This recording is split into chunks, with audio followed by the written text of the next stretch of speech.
Alors, un grand bonjour à vous tous. Alors, si vous suivez l'actualité, hier, vous avez vu la cérémonie, si vous l'avez regardée, d'ouverture des Jeux Olympiques d'été de 2024 à Paris, 100 ans après la dernière édition, pile poil 100 ans. Et ces Jeux sont officiellement appelés les Jeux de la 33e Olympiade. Alors, 33e en se référant au début des Jeux Olympiques modernes, je vais dire JO parce que ça fait trop long de dire Jeux Olympiques tout le long du sermon. Donc, des 33e en se référant au début des JO modernes en 1896 avec une manifestation tous les 4 ans. Vous pouvez faire le calcul, je vais vérifier. Alors, il faut savoir, c'est quand même quelque chose d'intéressant, l'histoire des JO. Les JO modernes que nous connaissons ont débuté dans la tête d'un jeune Français, le baron Pierre de Coubertin, en 1889. Il a eu l'idée de rétablir, on dit bien rétablir, les Jeux Olympiques, les JO, dont la célébration avait été abolie en 394 de notre ère et dont la disparition semblait alors définitive. Alors, il faut savoir que le premier concours olympique connu remonte à 776 avant Jésus-Christ.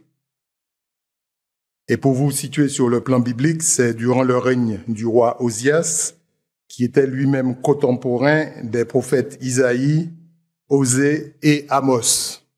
Donc vous voyez, ça remonte.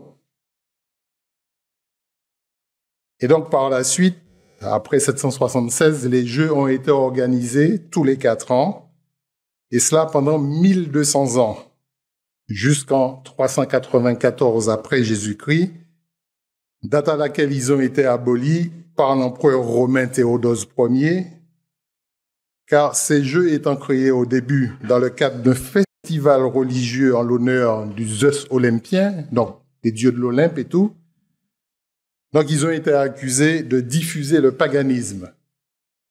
Rien que ça. Et donc ils ne seront rétablis que 1502 ans plus tard en Grèce, donc en 1896. Après 7 ans de dur labeur de la part de Pierre de Coubertin pour arriver à avoir ces Jeux que nous connaissons maintenant. Les JO ont donc eu lieu pendant une bonne partie de l'Ancien Testament et durant la totalité du Nouveau Testament. Et il est intéressant de noter que les Jeux de la Grèce antique, précurseurs des Jeux olympiques modernes, sont mentionnés dans la Bible. À l'époque de l'Église primitive, les Jeux olympiques étaient un événement important et célèbre qui se déroulait tous les 4 ans, comme c'est le cas aujourd'hui. Et l'apôtre Paul s'est servi de ces Jeux que la plupart des gens de l'époque connaissaient pour expliquer des principes spirituels essentiels, les mêmes principes de l'époque qui sont encore valables pour nous aujourd'hui. Donc, nous pouvons tirer de nombreuses leçons spirituelles des JO mentionnés dans la Bible, et si vous voulez un titre, nos Olympiades spirituelles. Nos Olympiades spirituelles. Alors, lors des 13 premières Olympiades, la seule épreuve consistait en une course à pied d'environ 180 mètres. Ceux qui ont suivi l'étude de M. Matt, un stade, c'était 185 mètres à peu près. C'était mardi dernier qui nous en parlait. Donc, c'était la seule et unique épreuve. Et les Jeux ne duraient qu'une journée. Les participants étant que des hommes, et ils couraient, tenez-vous bien, complètement dévêtus. Progressivement, d'autres épreuves, telles que la course de char, la boxe, la lutte, le disque et le javelot, ont été ajoutées et la durée des Jeux s'est allongée. Les Jeux occupaient une place si importante dans cette civilisation, dans la vie des Grecs, que le temps était mesuré par l'intervalle de 4 ans qui les séparait. Donc, l'Olympiade, c'est la durée de 4 ans, et l'Olympiade, c'est aussi les Jeux, les diverses disciplines des Jeux. Et pendant 1200 ans, le temps a été compté en Olympiade. Et c'est intéressant de voir que là, on parle de la 33e Olympiade de l'ère moderne. Avant même donc qu'on utilise les années et les mois, on comptait le temps en Olympiade à l'époque. Pour en venir encore à ces Jeux, le plus grand honneur que pouvait recevoir un Grec était de gagner ce simple rameau d'olivier sauvage offert aux vainqueurs des Jeux. Et ils étaient vraiment populaires. Les rois concouraient aux côtés de Monsieur Tout-le-Monde, des gens du peuple. Et on rapporte même que l'empereur Néron, non sans tricher, il y a des articles intéressants dessus, recherchait les honneurs olympiques. Donc, avec le temps, on n'a rien inventé, hein. Avec le temps, 4 compétitions nationales similaires se sont développées dans différentes régions de la Grèce. Il y avait les Jeux olympiques, donc, les Jeux isthmiques, ISTHMIQES, les Jeux néméens et les Jeux pythiques. C'était dans diverses régions de la Grèce antique. Et ce qui est intéressant, c'est que les Jeux isthmiques se déroulaient tous les 2 ans à Corinthe. Et les membres de l'Église qui y vivaient à l'époque de Paul les connaissaient sans aucun doute. Et en faisant donc référence à ces Jeux, l'apôtre Paul a donc mis en évidence des leçons spirituelles frappantes pour les Corinthiens et pour nous aussi. Et lorsque nous comprenons le contexte, l'arrière-plan des passages que nous allons voir aujourd'hui, ces derniers prennent tout leur sens. Le premier de ces passages, c'est dans 1 Corinthiens 9. Rendez-vous à 1 Corinthiens 9 au verset 24.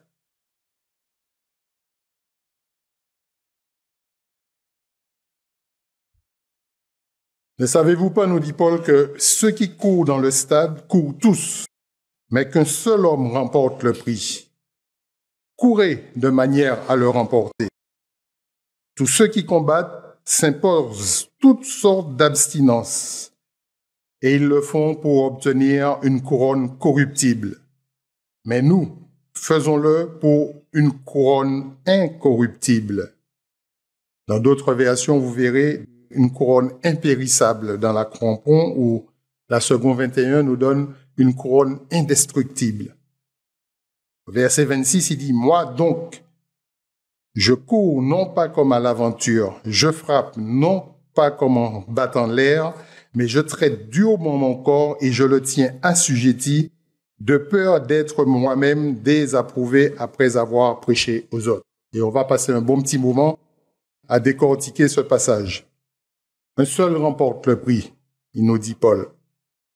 Et au jeu de l'époque, effectivement, et jusqu'à maintenant, nous avons une seule médaille d'or. Et à l'époque, une seule personne, le vainqueur, recevait donc sa palme. Et vous avez beau faire tout ce que vous voulez, une médaille d'argent ou une médaille de bronze ne remplacera jamais l'or. Ça, c'est clair. Après, on oublie qui a eu le bronze, mais on se souvient toujours de qui a eu l'or. Et il nous dit, courez de manière à le remporter.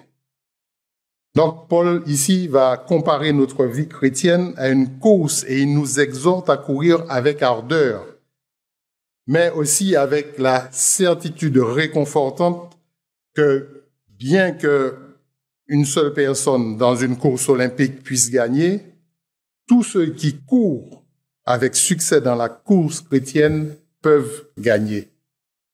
Nous ne sommes pas en compétition les uns avec les autres. C'est une famille qui participe à cette course. Et Paul, il va le confirmer dans 2 Timothée 4 au verset 8. 2 Timothée 4, verset 8, quand il dit « Désormais, la couronne de justice m'est réservée. On reviendra tout à l'heure sur cette couronne. Le Seigneur, le juste juge, me la donnera dans ces jours-là. Et là, il rajoute ce que j'appelle cette certitude réconfortante. Et non seulement à moi, mais encore à tous ceux qui auront aimé son avènement. Donc, il n'y a pas qu'un vainqueur. Il y a une famille, la famille de Dieu, qui est en train de courir pour vaincre. Le verset 25, il dit « Tous ceux qui combattent s'imposent toute espèce d'abstinence. » Tous les athlètes, comme Paul nous le montre, qui réussissent au jeu, on peut le mettre à l'imparfait, donc tout cela devaient faire preuve d'une autodiscipline rigoureuse, tout comme nos jeux modernes. C'est des phases éliminatoires, c'est pas n'importe qui est inscrit dans un petit club de course qui va se dire bon mais je vais au JO l'année aux prochaines Olympiades. Ça marche pas comme ça. Il y a des temps à respecter, il y a des chronos à faire. Donc vous voyez, c'est un dur labeur. Et ceux qui réussiront cette année, en 2024, seront des hommes et des femmes qui ont sacrifié de nombreux plaisirs pour consacrer d'innombrables heures d'entraînement épuisants, de sueur et de labeur en vue de leur épreuve. Et ce qui est intéressant, c'est de voir dans l'original grec, quand il dit tous ceux qui combattent, le mot combattre, au verset 25, c'est agonizoménos. Agonizoménos, vous avez compris que ça veut dire agonie. Si vous savez ce que c'est que l'agonie, ça précède la mort. Donc, voyez à quel niveau il fallait aller donc, dans ce combat, dans cet entraînement. Pourtant, ces athlètes ont traversé et traversent encore toutes ces épreuves dans le seul but d'obtenir une couronne corruptible, comme il nous le dit. Périssable, dans d'autres versions. On l'a dit déjà, la couronne du vainqueur au JO était composée de feuilles d'olive. Une fois que vous avez coupé le rameau, il n'est plus relié au tronc, il commence à se faner, à flétrir une fois qu'il est cueilli. Et les gens se battaient, ils s'entraînaient dur pendant 4 ans pour une branche d'olivier que vous pouvez avoir dans votre jardin. Vous prenez une branche d'olivier dans votre jardin et c'est... Non, là, il y avait quand même tout le symbole que représentait cette victoire. Alors, pour nous, combien devrions-nous, en tant que chrétiens, nous discipliner spirituellement et nous efforcer d'obtenir notre prix qui est, comme Paul le dit, on l'a vu dans 2 Timothée 4:8, une couronne de justice. Et cette couronne de justice, l'apôtre Pierre, dans 1 Pierre 5 au verset 4, notez 1 Pierre 5 au verset 4, nous dit qu'elle est incorruptible ou inflétrissable.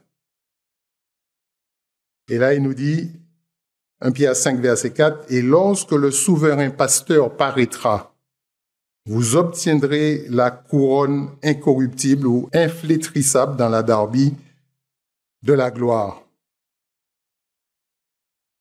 Donc, on commence à comprendre, on le sait déjà, mais à travers ces jeux qui sont d'actualité, que la vie d'un chrétien n'est pas une simple question de se reposer sur ses lauriers, sans jeu de mots, ou d'avancer sans effort en se contentant simplement de croire en Christ et de penser qu'on est déjà sauvé. Ce n'est pas du tout le cas. Parce qu'au contraire, vivre à la manière de Dieu, c'est une lutte constante. C'est un effort continu pour rechercher Dieu et être proche de lui. C'est un des objectifs du jeûne, comme ça nous a été rappelé par M. Winnell dans ses commentaires. Donc, c'est nous approcher de Dieu, et ça dans un monde vraiment qui est loin de tout cela. Le monde est de plus en plus matérialiste et hostile aux voies divines. Donc, c'est quelque chose que nous devons rechercher avec beaucoup de zèle et d'énergie, exactement comme un athlète qui s'entraîne. Quelque chose pour lequel nous devons, comme dit Jude dans 1 verset 3 ou dans Jude verset 3 tout court, où il nous dit, je vais le lire, Jude verset 3.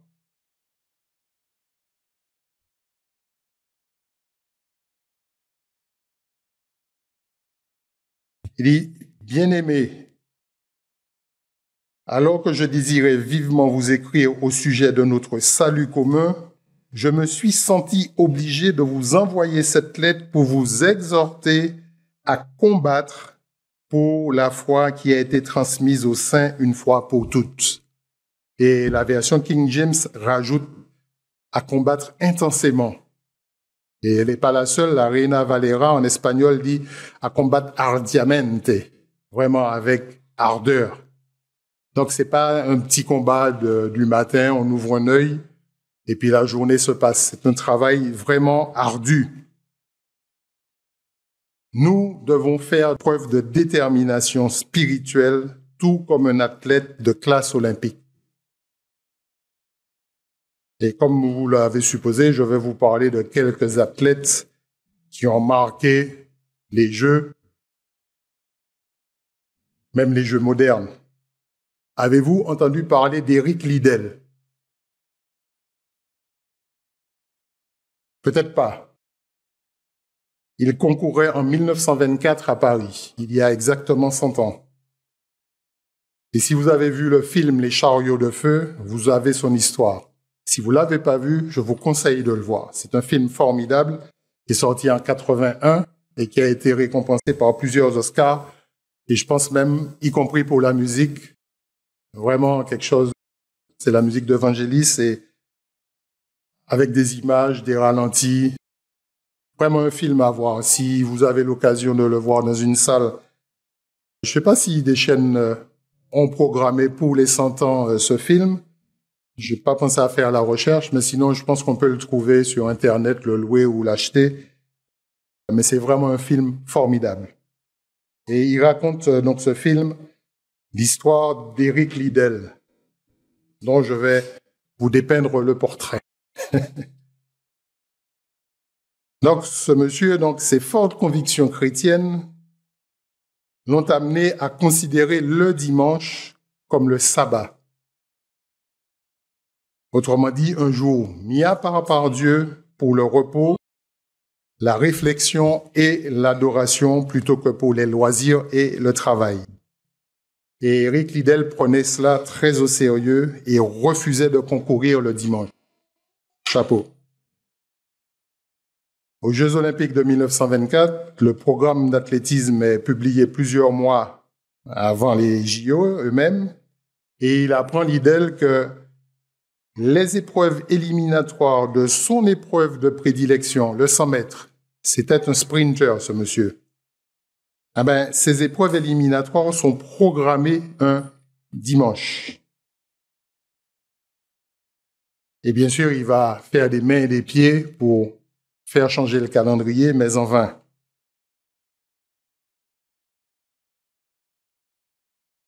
Il va finir par se retirer de l'épreuve. Il renonce à la compétition à la grande surprise de ses fans.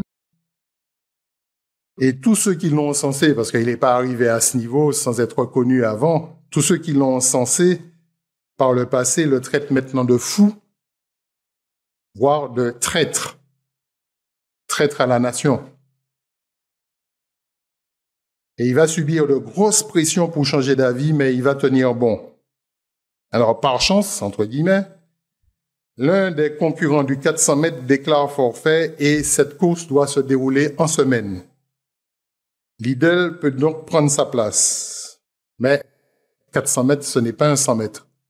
400 mètres de tous ceux qui ont fait de l'athlétisme ou qui suivent, c'est vraiment la course qui tue, on va dire. Elle est à la limite de la vitesse, du sprint 100, 200, etc. et du demi-fond qui commence à 600 mètres. Et vraiment, c'est une course très, très dure. Et lui, en tant que sprinter, il s'est entraîné pour son sprint sur 100 mètres.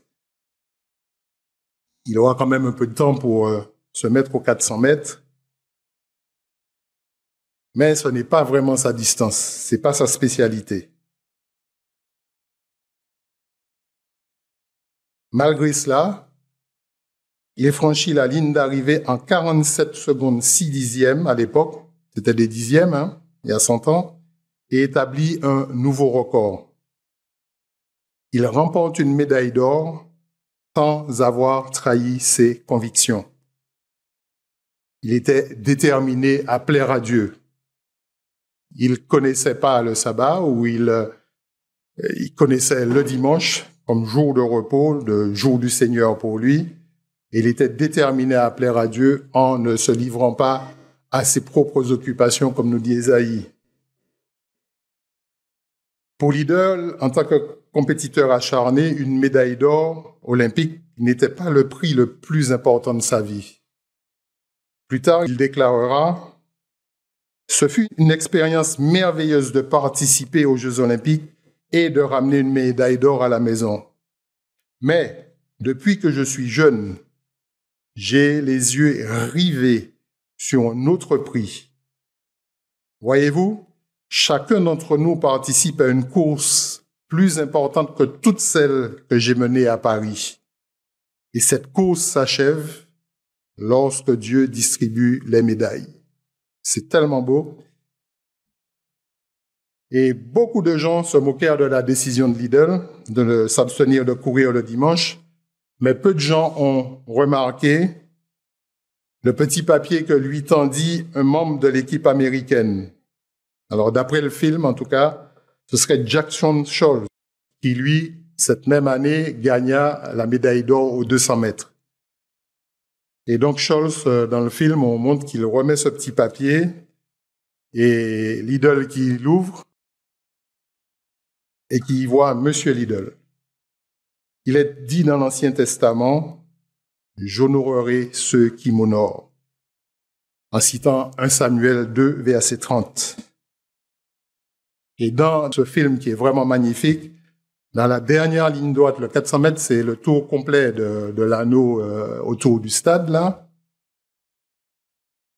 Dans la dernière ligne droite des 100 mètres, alors ils font bien sûr avec un super ralenti, et il avait un style très particulier dans sa course, qui n'était pas des plus académiques, mais il gagnait. C'est ça l'essentiel. Alors, il y a cette pensée dans la tête de Liddell qu'ils ont mis en voix off dans le film, en gros plan, sur son buste, sa tête, où il dit « Je crois que Dieu m'a créé pour un but précis, mais il m'a aussi créé pour être rapide. Et quand je cours, je ressens son plaisir. » Ils se sont appliqués à mettre de l'émotion dans le film, mais je pense que ça reflétait la réalité de ce personnage. La question, ressentons-nous le plaisir de Dieu dans cette course que nous courons, que Paul nous a dit que nous courons, de notre course chrétienne? Tout comme moi, on n'est peut-être pas des coureurs, ou pas du tout intéressés par la course, mais nous sommes des coureurs dans la vie. Ça a été clairement montré par l'apôtre Paul. Et maintenant, nous avons même les Jeux paralympiques qui sont arrivés au JO de Rome en 1960, où il y a des courses en fauteuil roulant. Nous devons courir notre course comme Éric Liddell a couru la sienne, à la fois la course de la vie, mais plus particulièrement la course spirituelle dans laquelle nous nous sommes engagés. Revenons à 1 Corinthiens 9, au verset 26. « Moi donc », c'est une conclusion, j'aime bien le donc là, « Moi donc, je cours non pas comme à l'aventure, je frappe non pas comme battant l'air. » Et dans la version Bible en français courant, ce même passage nous dit « C'est pourquoi je cours les yeux fixés sur le but. » Notre version dit « rivés sur le but. » C'est pourquoi je suis semblable, toujours dans la Bible en français courant, je suis semblable au boxeur qui ne frappe pas au hasard. N'oubliez pas qu'on a dit qu'il y avait que la course au début, que la boxe, la lutte, les courses de chars ont été rajoutées après. Et notamment, donc, la boxe. Paul en fait allusion à la boxe des Jeux, des JO de leur époque. Et il dit qu'il ne se bat pas comme un boxeur amateur. Devant Cassius Clay, même ceux qui étaient déjà des boxeurs confirmés, il y en a un qui n'a pas tenu 20 secondes, je crois. Donc, c'était le jeu de pied, et puis, pam, terminé, trou noir, KO. Donc, il ne se bat pas comme un boxeur amateur battant l'air sans but. Nous connaissons le but de notre vie. Nous savons que notre objectif est de rentrer dans le royaume de Dieu. Nous devons garder les yeux fixés, les yeux rivés sur cet objectif et ne jamais nous en détourner. Et le verset 27, toujours dans 1 Corinthiens 9, Paul continue: « Mais je traite durement mon corps et je le tiens assujetti, de peur d'être moi-même désapprouvé. » Réprouvé dans d'autres versions, ou la seconde 21, de peur d'être disqualifié. Et on reviendra sur le terme tout à l'heure. Et le terme qu'il emploie en grec pour traiter durement mon corps signifie littéralement se faire un œil au beurre noir. Ce que vous pensez, on a tous peut-être eu un œil au beurre noir accidentellement sur un terrain de sport ou bien derrière une porte. Essayez de le faire volontairement, je suis sûr que ça n'ira pas. Je ne pense pas qu'on aura le réflexe de s'arrêter avant de se cogner volontairement pour avoir un œil au beurre noir.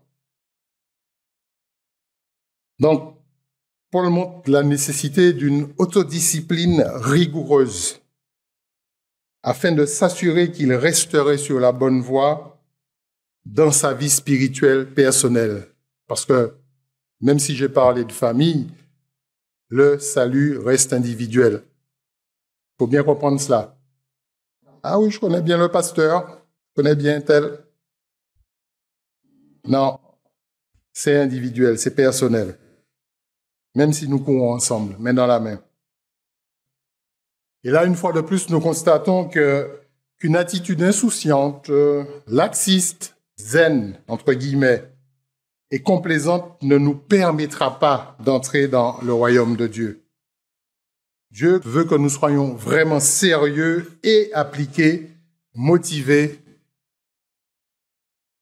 lorsque nous suivons son mode de vie.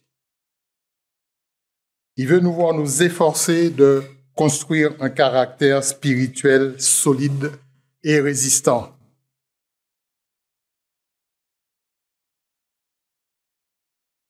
Paul dit dans cette constatation de la nécessité de l'autodiscipline stricte, il dit « De peur, après avoir prêché aux autres, que je sois moi-même disqualifié. » À la fin du verset 27.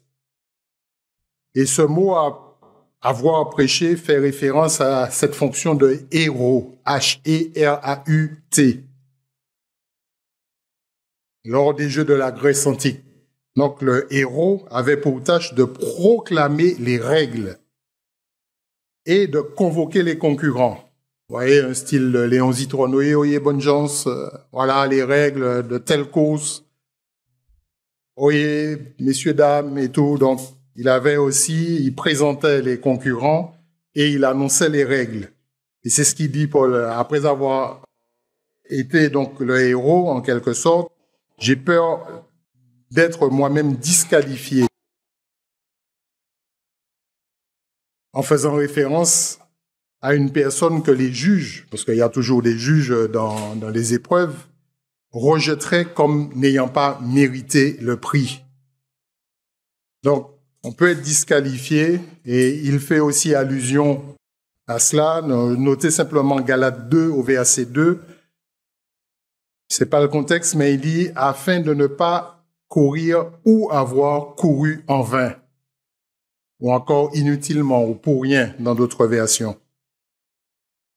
Et il y a aussi Philippiens 2,16 que vous pouvez noter, où il parle de n'avoir pas couru en vain, ni travaillé en vain. parce que c'est un travail, la préparation athlétique. Et ça, on l'a aussi par l'apôtre Jean dans Apocalypse 3 au verset 11, où chacun de nous, membres de l'église de l'ère de Philadelphie, nous recevons cet avertissement, Apocalypse 3, 11, « Je viens bientôt, retiens ce que tu as, afin que personne ne prenne ta couronne. » On a surtout parlé, on va encore surtout parler de l'apôtre Paul. Allez à Hébreux 12. Dans Hébreux 12, ce passage va dépeindre un autre aspect des jeux de la Grèce antique, afin de nous apporter des leçons spirituelles plus vivantes. À partir du verset 1, je vous rappelle que Hébreux 12 vient tout de suite après le chapitre des héros de la foi. Il dit, « Nous donc, puisque nous sommes environnés d'une si grande nuée de témoins, rejetons tout fardeau et le péché qui nous enveloppe si facilement et courons avec persévérance dans la carrière qui nous est ouverte, ayant les regards sur Jésus qui suscite la foi et l'amène à la perfection. » Donc Paul nous parle d'avoir une si grande nuée de témoins. Nous savons qu'il s'agit de ceux qui sont nommés, notamment dans Hébreux 11. Mais il y a aussi cette allusion aux arènes ou aux stades maintenant qui sont remplis de spectateurs qui encouragent les participants à réussir, à tel point que beaucoup d'entre eux, avant de se concentrer, par exemple, notamment le saut en longueur et tout cela, toutes les épreuves quasi individuelles, vous voyez des fois, ils réclament des claps du public et ça fait comme une vibration qui les porte, qui les pousse. Et donc, ce sont en quelque sorte les témoins de leurs exploits. Donc, dans notre effort chrétien, nous devons et nous pouvons regarder les exemples remarquables des hommes et des femmes de foi, des héros, des champions qui nous ont précédés, tels que ceux qui sont catalogués dans le chapitre 11 d'Hébreux, le chapitre de la foi. Méditez donc ces exemples et les gardez à l'esprit pendant que nous courons notre course spirituelle, notre course chrétienne, devrait nous stimuler. Nous avons, mais cet ouvrage est resté en anglais, l'autobiographie de M. Armstrong, et vous avez entendu parler récemment de l'autobiographie de M. Meredith, normalement qui devra être traduite. Et ça aussi, c'est un pan de l'histoire de l'Église. Et ça devrait vraiment nous encourager. Donc, pensez aux traducteurs, pensez à tout ce travail qui doit se faire derrière cet ouvrage de l'autobiographie de M. Meredith. Et pour ceux qui sont anglophiles, on peut retrouver facilement l'autobiographie de M. Armstrong sur Internet. Nous avons donc parlé d'Eric Liddell. Nous avons vu sa détermination à plaire à Dieu. Mais il y a un autre exemple vraiment remarquable de motivation. C'est une jeune femme à l'époque, Wilma Rudolph. Je ne sais pas si ça vous dit. On l'appelait plus souvent Wilma la gazelle, mais il y en a qui sont trop jeunes pour cela. Elle n'avait que 5 ans quand elle courait à Rome. Mais enfin, c'est quand même une histoire très, très, très prenante. Cette jeune femme est la 20e d'une famille de 22 enfants. D'accord? Elle est née prématurée dans le ghetto de Bethléem à Clarksville, dans le Tennessee, État ségrégationniste du sud des États-Unis. Et le père est porteur de bagages à la gare, la mère femme de chambre. 22 enfants, des conditions très difficiles, noirs dans un pays ou dans une région ségrégationniste. Mais en plus de ça, elle a des gros problèmes de santé. Double pneumonie, scarlatine et surtout une poliomyélite qui devrait la priver de l'usage normal de sa jambe gauche. Et donc, dans les conditions que nous avons décrites, elle ne peut être soignée dans l'hôpital réservé aux Blancs. Et chaque semaine, sa mère l'emmenait munie d'une prothèse métallique à la jambe gauche, 2 fois par semaine à l'hôpital pour recevoir des soins. En plus de ça, maman a appris aux aînés de la famille, aux 22, il y en a, hein. D'accord. Aux aînés de la famille à lui faire ces 4 massages quotidiens. Ceux qui sortent de rééducation, suivez-moi, savent de quoi il s'agit des fois. 4 massages quotidiens nécessaires à son traitement. Et là, c'est important. On n'a pas le temps de rentrer dans les détails, mais la présence de sa famille dans sa vie est importante. Grâce aux soins que lui prodigue sa famille, elle parvient à l'âge de 11 ans seulement à retirer ses chaussures orthopédiques et à marcher normalement. Elle se lance alors dans la pratique sportive pour endurcir sa jambe et combler ses années de frustration, nous dit-on. Vous voyez, nos petits bambins, là, dès que ça a 12 mois ou même avant, ça galope partout. Donc, imaginez une petite fille avec déjà, à la maison, c'était une congrégation. Voilà. Donc, des enfants de tout âge qui galopent de partout et elle frustrée. Elle va donc faire du sport pour durcir sa jambe et combler ses années de frustration à regarder ses frères et sœurs. Elle va rejoindre l'équipe locale de basket et elle va se retrouver sélectionnée dans l'équipe de son collège. Et tenez-vous bien, un petit clin d'œil à notre basketteuse du coin. 805 points en 25 matchs. Autrement dit, une moyenne de 32 points par match.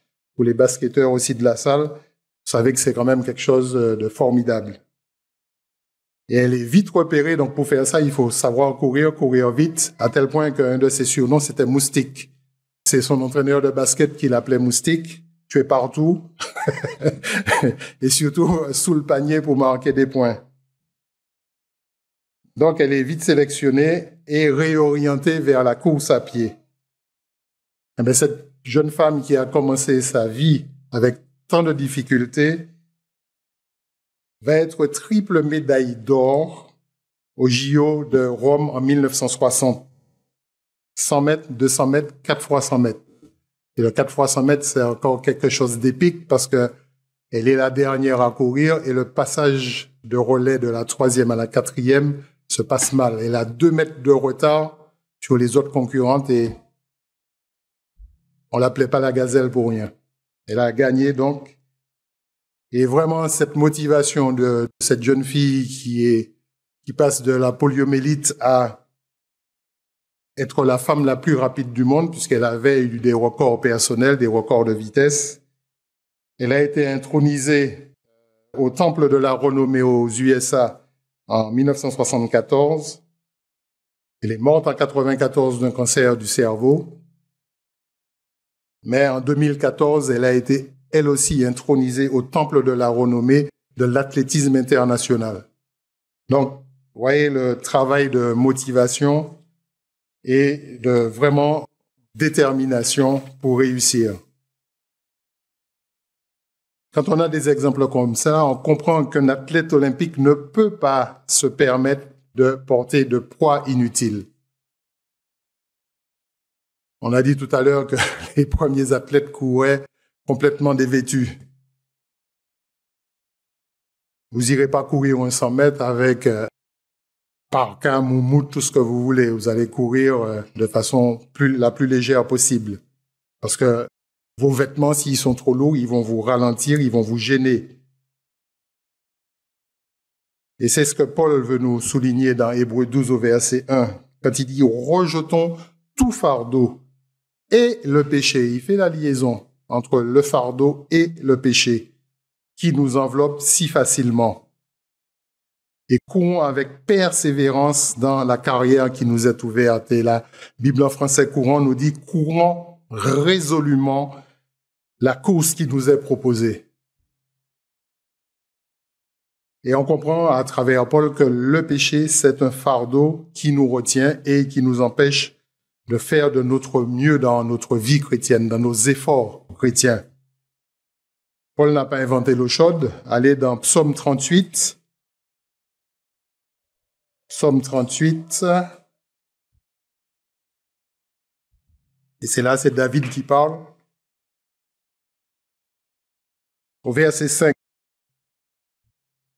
Il dit, car mes iniquités s'élèvent au-dessus de ma tête. Comme un lourd fardeau, elles sont trop pesantes pour moi. C'est vraiment une belle image.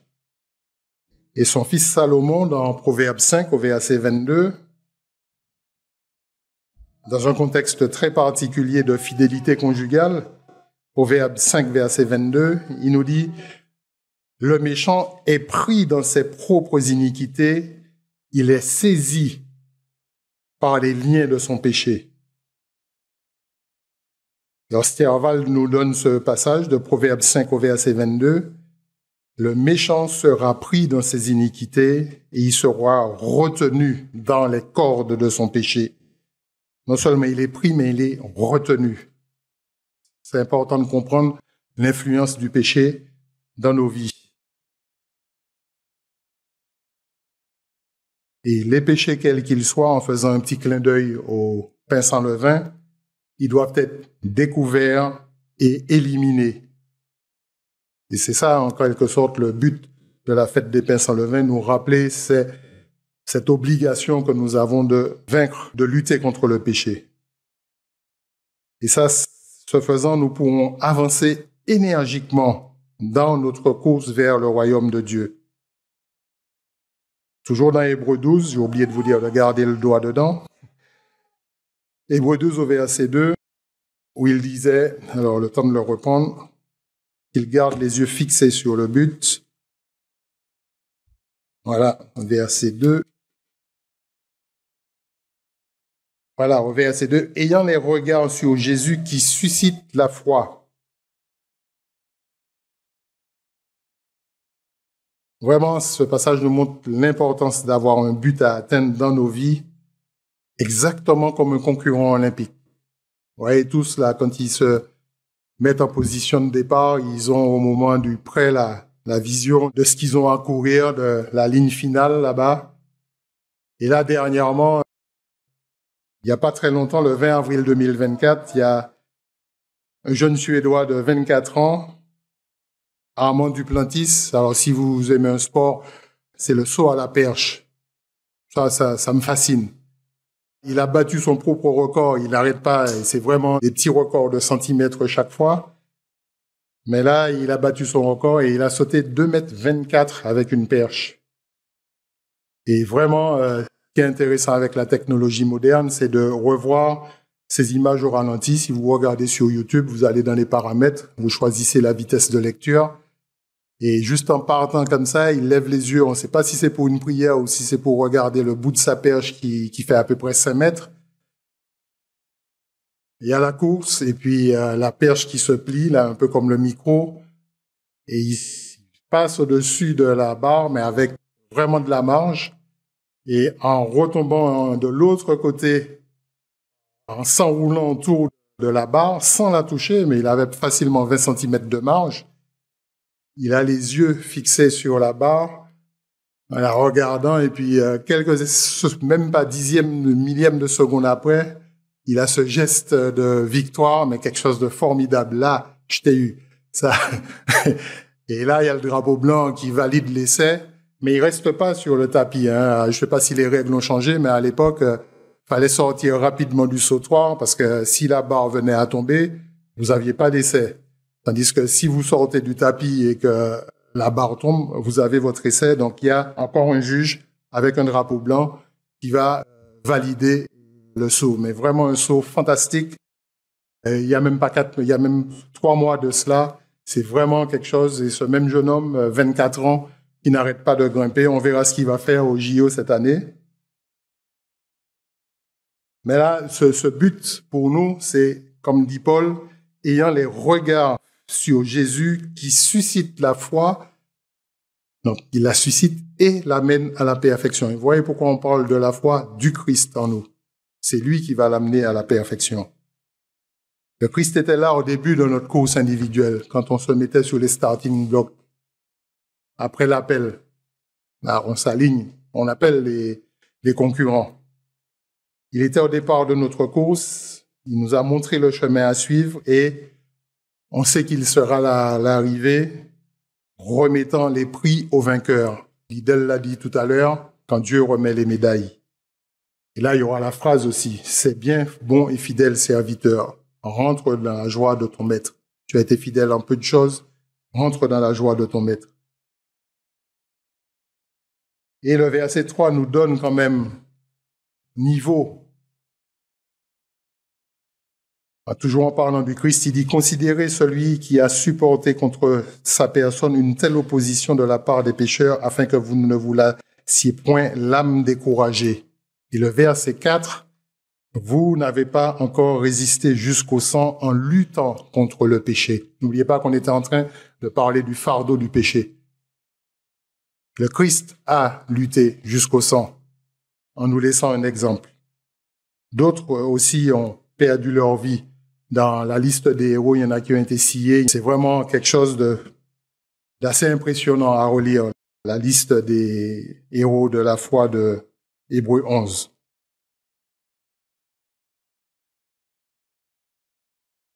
Donc nous devrions penser, et ça aussi nous le commémorons au moment de la Pâque, au sacrifice du Christ.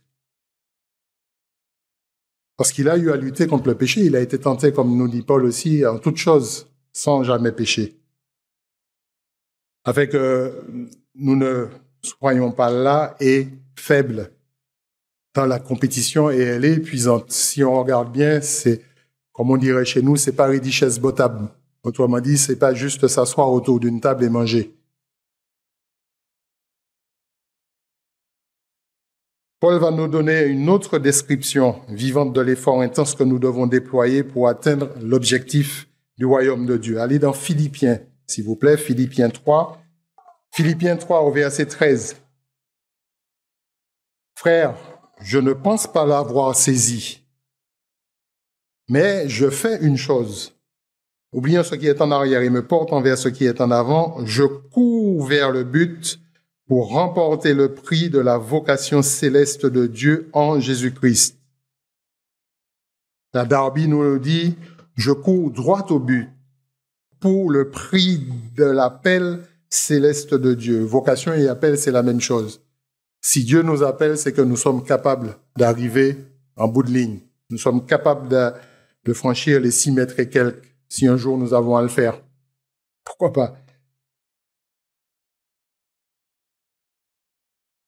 Je cours droit au but pour le prix de l'appel céleste de Dieu dans le Christ Jésus.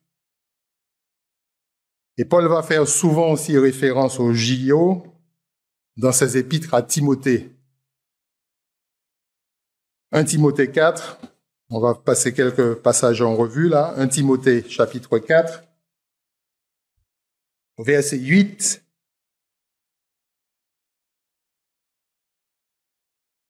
Exerce-toi à la piété, car l'exercice corporel est utile à peu de choses, tandis que la piété est utile à tout. Elle a la promesse de la vie présente et de celle qui est à venir. Vous voyez, c'est encore cette allusion au jeu. Et quand il parle d'exercice, le mot grec, c'est gymnase, G-U-M-N-A-Z-E, qui fait référence aux exercices, à l'entraînement, aux exercices de gymnastique utilisés par les Grecs à l'époque de Paul pour se préparer au jeu. On n'arrive pas comme ça sur un terrain pour concourir. On se prépare. Et il fait allusion à cela quand il dit « exerce-toi à la piété ». 1 Timothée 6, 2 chapitres plus loin, une nouvelle référence. On a dit que la boxe était entrée dans les jeux. Au verset 12, « Combat le bon combat de la foi, saisis la vie éternelle à laquelle tu as été appelé et pour laquelle tu as fait une belle confession en présence d'un grand nombre de témoins. » Là, on retrouve encore cette allusion au jeu. Les tribunes rempli de gens en quelque sorte, mais surtout de saisir la vie éternelle. Et le combat dont il s'agit ici, c'est encore un combat de boxe qui avait donc fait son apparition dans les jeux grecs de l'époque. Une autre allusion, on va la trouver dans 2 Timothée 2 au verset 5. Et ça, c'est vraiment intéressant. Je prends le verset 4 pour voir le contexte, même s'il n'est pas spécialement sportif. Mais il dit, il n'est pas de soldat, en verset 4, 2 Timothée 2, verset 4, il n'est pas de soldat qui s'embarrasse des affaires de la vie s'il veut plaire à celui qui l'a enrôlé. Et l'athlète, pour en venir au JO, n'est pas couronné s'il n'a pas combattu suivant les règles. Ça, c'est vraiment quelque chose de très, très important. La Bible nous parle de règles, de lois, de préceptes. C'est précepte sur précepte, règle sur règle.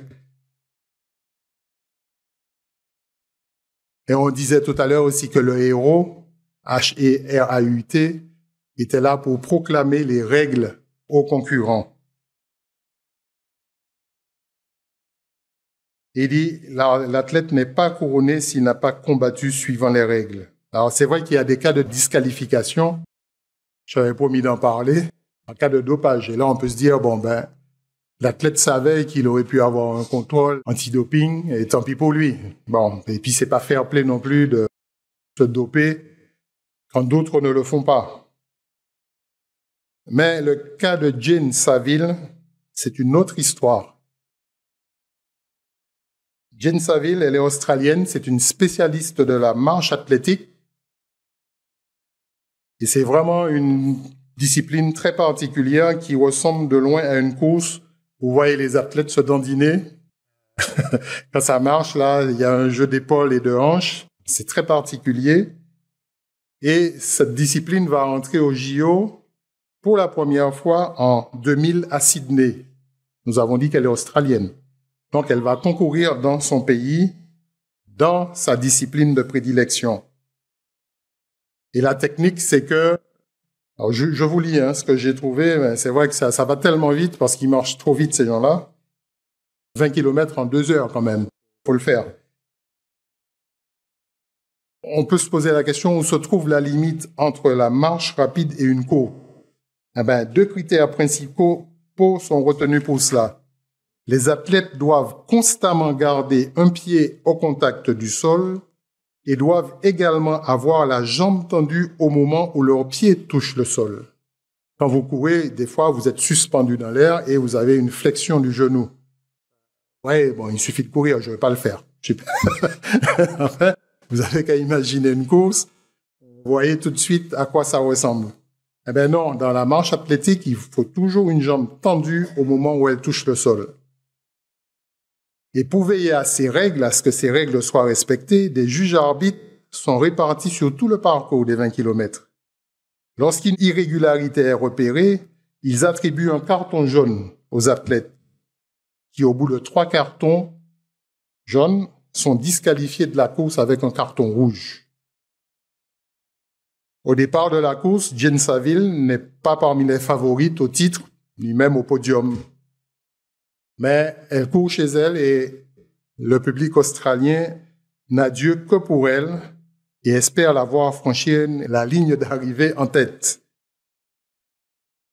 Donc, en 2000 à Sydney, le départ s'effectue sur la piste du stade olympique, puis les athlètes effectuent un circuit dans la ville avant de revenir pour les 100 derniers mètres dans le stade.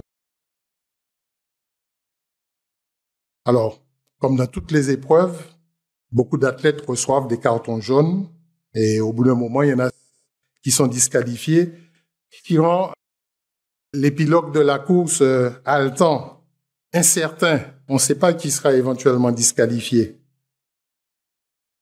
Alors, pendant les premiers kilomètres, Jane Saville va recevoir 2 cartons jaunes. Et ça lui met une épée de Damoclès sur la tête. Elle sait que le prochain sera la disqualification. Malgré cela, elle s'applique. On a dit qu'elle n'est pas favorite. Elle réussit à suivre le rythme des meilleures concurrentes et parvient même à les dépasser. À quelques kilomètres de l'arrivée, elle est en tête. On est en Australie, elle est portée par son public, dans sa ville, dans laquelle elle s'entraîne depuis qu'elle est toute petite. Et vraiment, là, elle voit son heure de gloire arriver. À 300 mètres du stade, elle n'aurait jamais pensé, dans ses rêves les plus fous, entendre cette foule de 100 000 spectateurs dans le stade, parce que tout le monde suit maintenant. Il y a l'écran géant, il y a la radio, il y a Internet, il y a tout. Tout le monde suit la course et on a vu qu'elle est en tête. 100 000 personnes l'attendent pour l'acclamer et lui donner la reconnaissance qu'elle mérite après 15 ans de travail acharné, loin des projecteurs. Donc, son petit footing quotidien, enfin, vous pouvez retrouver un petit peu son menu d'entraînement, c'est assez impressionnant aussi. Et donc, à 300 mètres de l'arrivée, après 2 heures de marche, elle entend.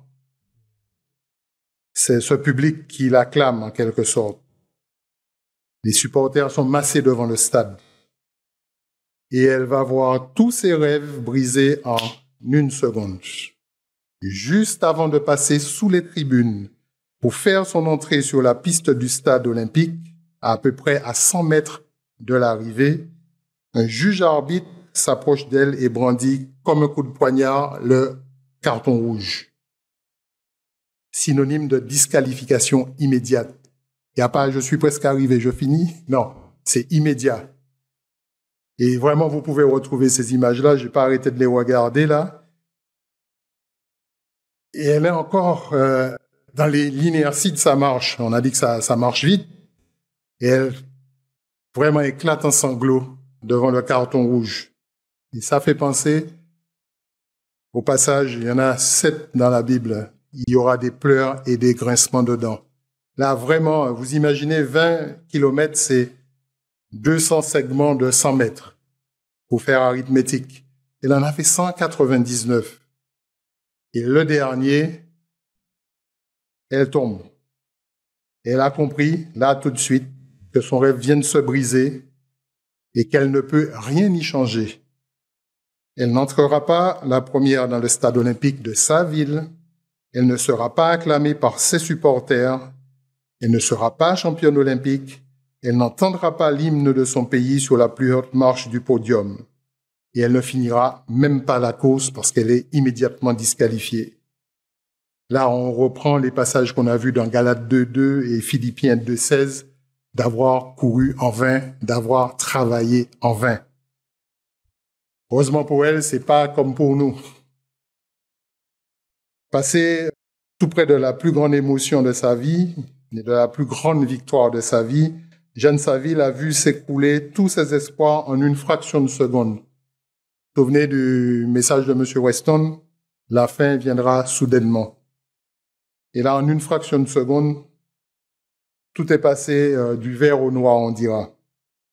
Et bien qu'elle faudrait meurtrie par cet épilogue, sa carrière ne s'arrête pas là. Grâce à un mental hors du commun, elle parviendra à repartir avant de pouvoir décrocher 4 ans plus tard à Athènes une médaille de bronze de l'épreuve. Comme je disais tout à l'heure, le bronze ne remplace pas l'or, mais elle a quand même tenu bon. Et ça, c'est une belle leçon pour nous aussi. Tu tombes, tu te relèves. Et là, elle s'est relevée, elle a 4 ans encore, continué à travailler 4 ans. Je pense que beaucoup d'entre nous ont jeté l'éponge. Là, elle l'a pas fait et vraiment, c'est une belle athlète. Vous pouvez retrouver ses vidéos comme Wilma Wildolf, même si ça remonte à 1960. Ce sont vraiment de belles femmes, de beaux athlètes, Eric Liddell et tout ça.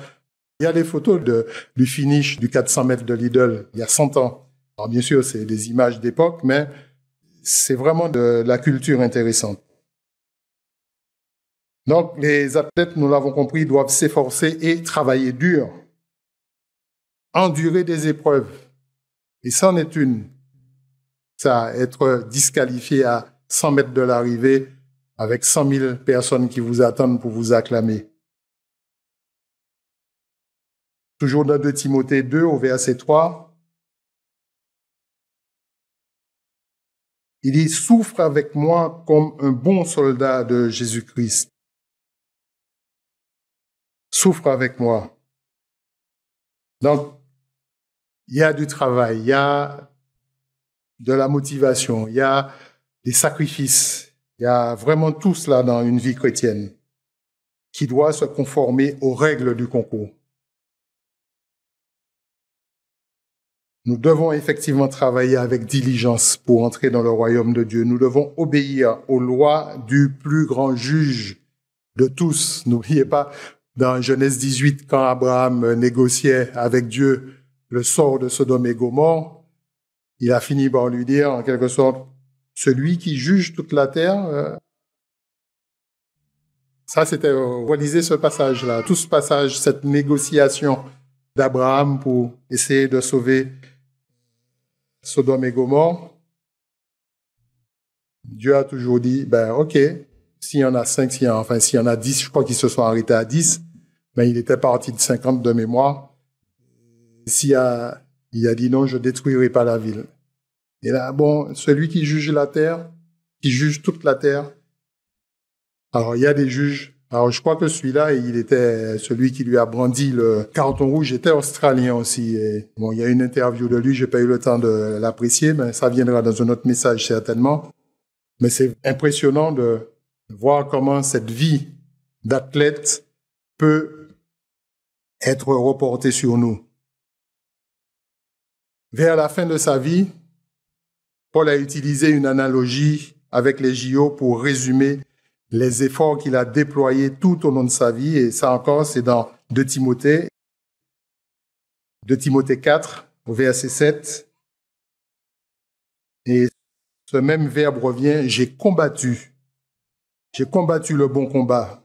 Et ça fait référence à la lutte. On a parlé de l'introduction de la lutte. N'oubliez pas que M. Meredith était un lutteur. Il aimait ce sport. Il parle de son ami qui s'était rompu la nuque.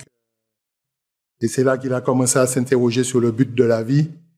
Je pense que ça va être répété dans son autobiographie, mais il a beaucoup parlé de cet épisode de sa vie en tant que jeune athlète où il faisait de la lutte.